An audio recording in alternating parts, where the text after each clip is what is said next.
Hi friends, ಎಲ್ಲರಿಗೂ ನಮಸ್ಕಾರ. ಇವತ್ತು ನಾನು ಬ್ರೆಡ್ ಒಗ್ಗರಣೆನ ಹೇಗೆ ಹಾಕೋದಂತ ತಿಳಿಸ್ಕೊಡ್ತಾ ಇದ್ದೀನಿ. ಇಲ್ಲಿ ನಾನು ಸ್ವಲ್ಪ ಬ್ರೆಡ್ಡನ್ನು ಈ ರೀತಿ ಕಟ್ ಮಾಡಿ ಇಟ್ಕೊಂಡಿದ್ದೀನಿ. ನಂತರ ನಾನು ಒಂದು ಮಿಕ್ಸಿ ಜಾರ್ಗೆ ಹುರಿದಿರುವಂಥ ಶೇಂಗಾ ಕಾಳನ್ನು ತೊಗೊಂಡಿದ್ದೀನಿ. ಹಾಗೆ ಸ್ವಲ್ಪ ಕೊತ್ತಂಬರಿನ ಆ್ಯಡ್ ಮಾಡಿ ಈ ರೀತಿ ನೀವು ಮಿಕ್ಸಿ ಜಾರಲ್ಲಿ ಸಣ್ಣ ಮಾಡ್ಕೋಬೇಕು. ಪೂರ್ತಿಯಾಗಿ ಸಣ್ಣ ಮಾಡ್ಕೊಳ್ಳೋಕೆ ಹೋಗಬೇಡಿ. ನೋಡಿ, ಈ ಥರ ಮಾಡ್ಕೊಳ್ಳಿ. ಈಗ ಒಗ್ಗರಣೆ ಹಾಕಬೇಕು.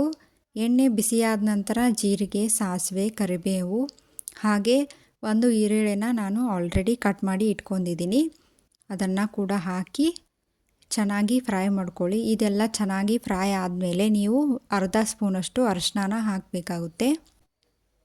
ನಾನು ಇಲ್ಲಿ 2ರಿಂದ 3 ಮೆಣಸಿಕಾಯನ್ನು ಹಾಕಿದ್ದೀನಿ. ನೀವು ಖಾರದ ತಕ್ಕಂಗೆ ನೋಡಿಕೊಂಡು ಹಾಕ್ಕೊಳ್ಳಿ. ಈಗ ಇದೆಲ್ಲ ಫ್ರೈ ಆದಮೇಲೆ ನೀವು ಕಟ್ ಮಾಡಿ ಇಟ್ಕೊಂಡಿರೋವಂಥ ಬ್ರೆಡ್ಡನ್ನು ಇದರಲ್ಲಿ ಹಾಕಿ ಇದನ್ನು ಕೂಡ ಚೆನ್ನಾಗಿ ಫ್ರೈ ಮಾಡ್ಕೋಬೇಕು. ನಾನು ಇದಕ್ಕೆ 2 ಚಮಚದಷ್ಟು ಮಸಾಲೆ ಖಾರವನ್ನು ಹಾಕ್ತಾಯಿದ್ದೀನಿ. ನಿಮಗೆ ಎಷ್ಟು ಖಾರ ಬೇಕಲ್ವ ಅಷ್ಟೇ ನೀವು ಹಾಕ್ಕೊಳ್ಳಿ. ಇದಕ್ಕೆ ರುಚಿಗೆ ತಕ್ಕಷ್ಟು ಉಪ್ಪು ಮತ್ತು ಸ್ವಲ್ಪ ಸಕ್ಕರೆ ಮತ್ತು ಶೇಂಗಾ ಪುಡಿಯನ್ನು ಹಾಕ್ಕೊಂಡು ನೀವು ಈ ಥರ ಮಿಕ್ಸ್ ಮಾಡ್ಕೊಳ್ಳಿ. ನೋಡಿ, ಈಗ ಇದು ರೆಡಿಯಾಗಿದೆ.